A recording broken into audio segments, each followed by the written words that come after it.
The Book of Daniel, Chapter 7. King James.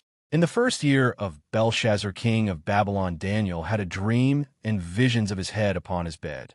Then he wrote the dream and told the sum of the matters. Daniel spake and said, I saw in my vision by night, and behold, the four winds of the heavens strove upon the great sea, and four great beasts came up from the sea, diverse one from another. The first was like a lion, and had eagle's wings. I beheld till the wings thereof were plucked, and it was lifted up from the earth, and made stand upon the feet as a man, and a man's heart was given to it. And behold, another beast, a second, like to a bear, and it raised up itself on one side, and it had 3 ribs in the mouth of it between the teeth of it. And they said thus unto it, Arise, devour much flesh. After this I beheld, and lo, another, like a leopard, which had upon the back of it 4 wings of a fowl. The beast had also 4 heads, and dominion was given to it.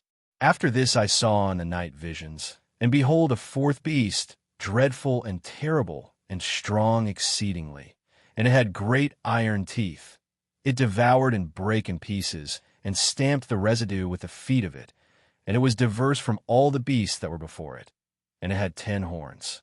I considered the horns, and behold, there came up among them another little horn, before whom there were 3 of the first horns plucked up by the roots.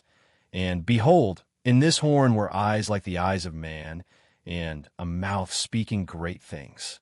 I beheld till the thrones were cast down, and the Ancient of Days did sit, whose garment was white as snow, and the hair of his head like the pure wool. His throne was like the fiery flame, and his wheels as burning fire. A fiery stream issued and came forth from before him. Thousands ministered unto him, and 10,000 times 10,000 stood before him. The judgment was set, and the books were opened. I beheld then because of the voice of the great words which the horns spake. I beheld even till the beast was slain, and his body destroyed, and given to the burning flame. As concerning the rest of the beasts, they had their dominion taken away, yet their lives were prolonged for a season and time. I saw in the night visions, and behold, one like the Son of Man came with the clouds of heaven, and came to the Ancient of Days, and they brought him near before him. And there was given him dominion, and glory, and a kingdom, that all people, nations, and languages should serve him.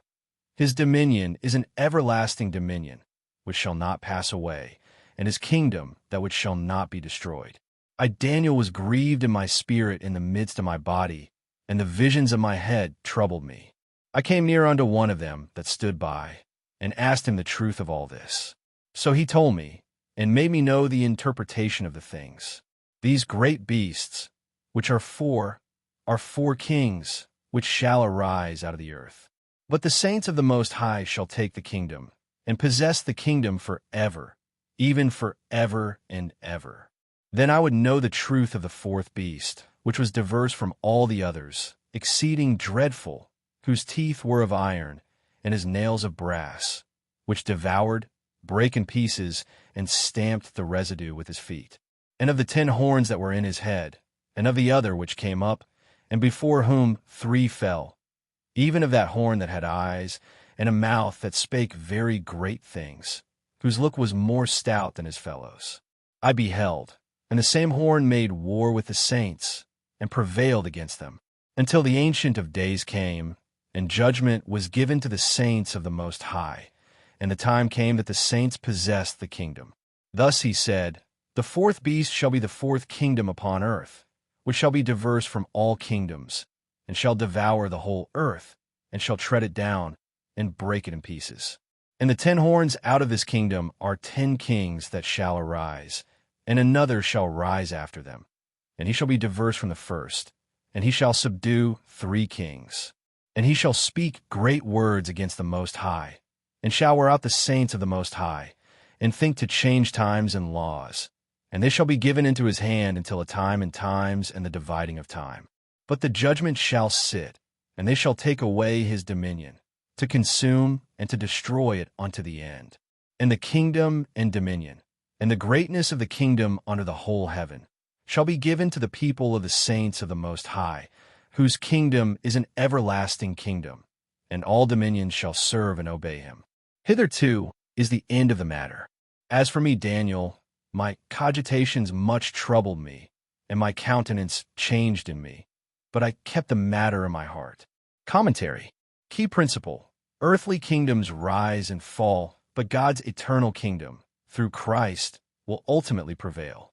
Daniel 7 shifts from historical narrative to prophetic vision, revealing the spiritual reality behind world empires. The four beasts represent successive kingdoms, showing that human governments, though powerful, often act like beasts, driven by power, pride, and domination rather than righteousness. The little horn symbolizes a ruler who opposes God, persecutes his people, and seeks to change laws, reminding us that tyranny often arises when leaders reject divine authority. This reflects an ongoing truth. When government departs from God's standard, it becomes oppressive. Yet the vision does not end in darkness. Daniel sees the Ancient of Days, God himself, seated in judgment. This affirms that God is the ultimate judge over all nations and rulers. Psalm 9 verses 7 to 8. Most importantly, Daniel sees one like the Son of Man receiving an everlasting kingdom. This points directly to Jesus Christ, whose kingdom will never be destroyed. Matthew 28 verse 18. Biblical and constitutional insight. This chapter reinforces the principle that no earthly government is absolute. The founders understood this, which is why they established limited government, recognizing that ultimate authority belongs to God alone. When governments attempt to replace God's authority, they mirror the beastly systems described here. Practical application. Believers should not be discouraged by the rise of corrupt or oppressive systems. God is still on the throne. Our responsibility is to remain faithful, discerning, and grounded in truth, knowing that God's kingdom will ultimately triumph over all earthly powers.